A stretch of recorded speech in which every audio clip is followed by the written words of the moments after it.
but if you have beef, you're doing pretty fucking good. If you're able to sell it. Hey, we're both eating good, so I'll give you that. But what I'm saying here is when you're arguing this, right? You don't have any like substance. You don't have any data that backs it. And when you go and sit here, you're basically finding a pattern that doesn't actually exist, right? There's a term for that. Guys, numerology ain't for everybody.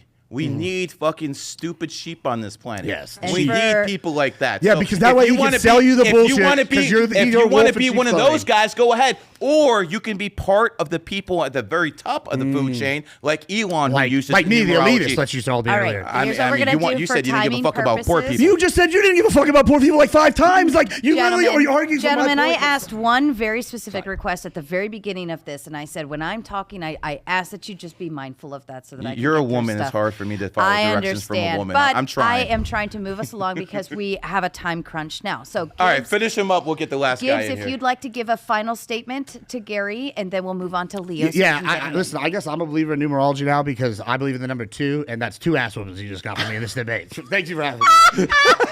That's not bad. That's not bad. That's not bad. Thanks for watching to the end, guys. Please comment below your thoughts on the episode. If you agree, if you disagree, I'd love to hear it. I read every single comment. It means a lot to me. Thank you so much. Now we actually have, I appreciate that. Now we actually have an intellectual I can actually debate. I'm born in the 7th. He's born in the 16th. People who are born in the 7th, 16th, 25th, 2 and 5 and 7, 1 and 6 and 7 are the actual intellectuals in life. And it doesn't matter what their race is. It doesn't matter what their gender is. And to the white supremacists out there, let me just say this before we start. A lot of white supremacists out there want to go back to the golden days of the 1950s where America was lily white and all that, you know, everyone had their fucking virgin wife and stuff like that. That's not possible anymore. Number one, women don't breastfeed their kids.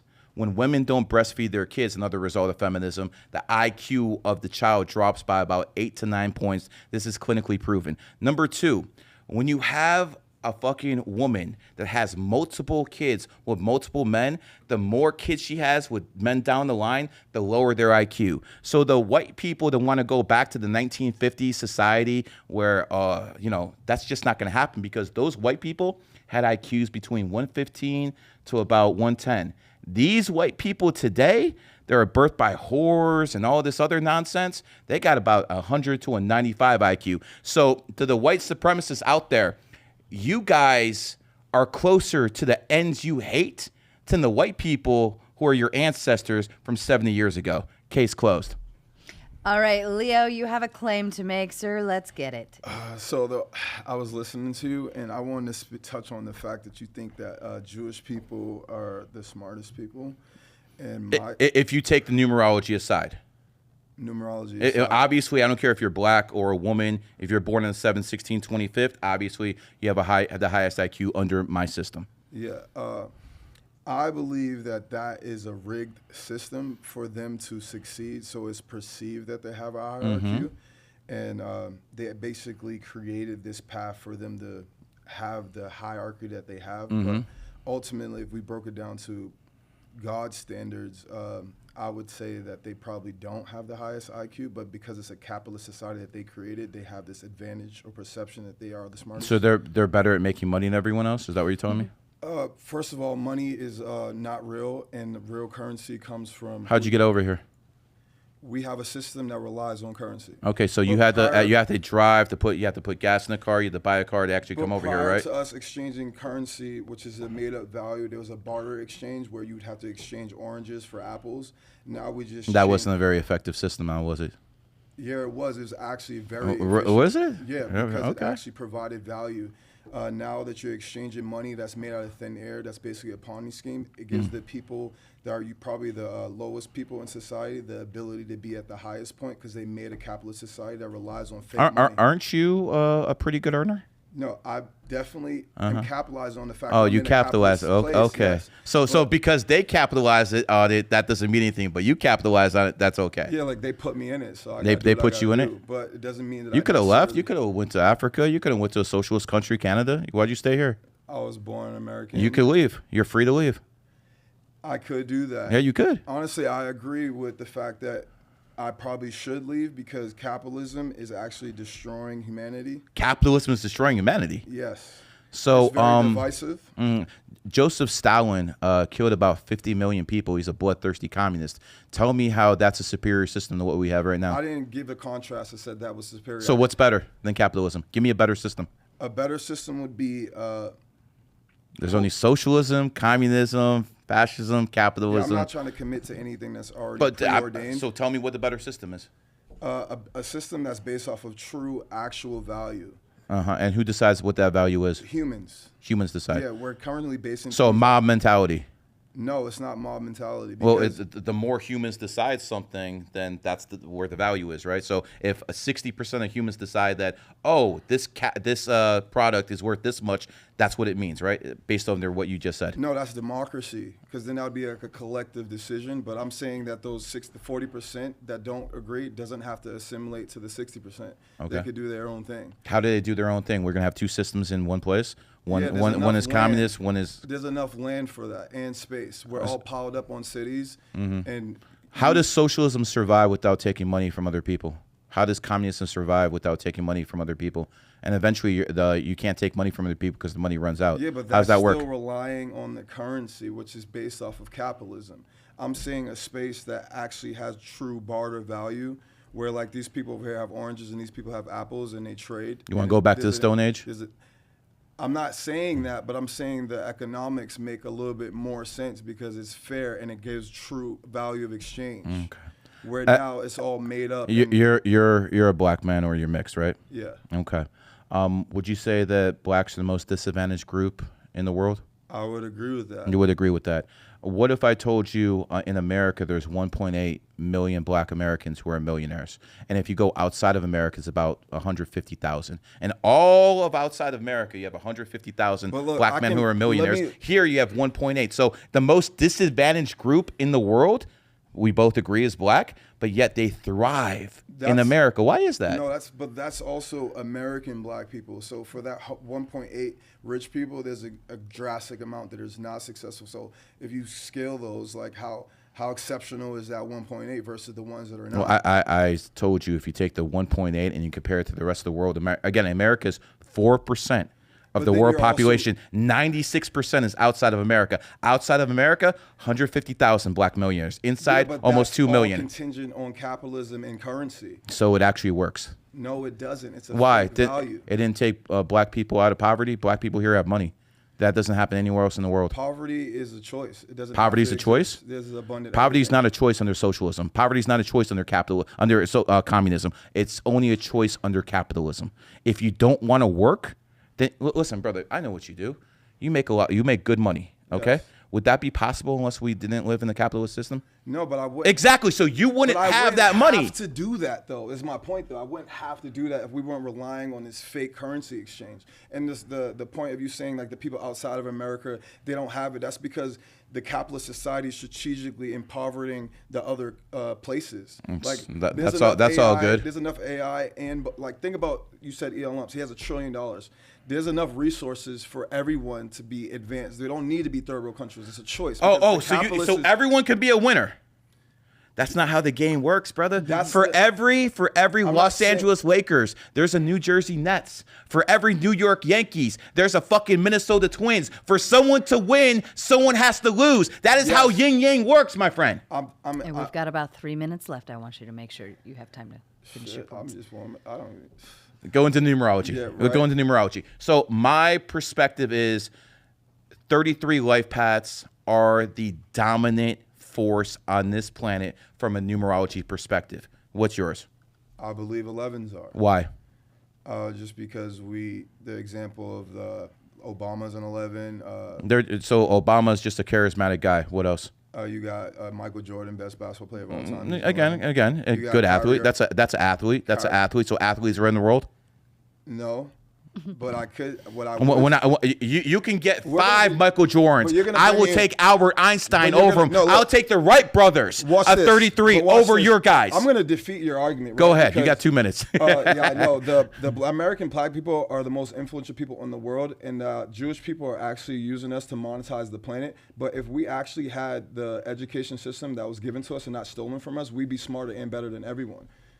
And I would stand on that all day. Well, the Moors had their run when they enslaved, the people in Spain for 700 years. Michael Jordan's the best basketball player because he decided to focus on basketball. You're not going to tell me if he tried to focus on statistics or fucking physics, he wouldn't be the best.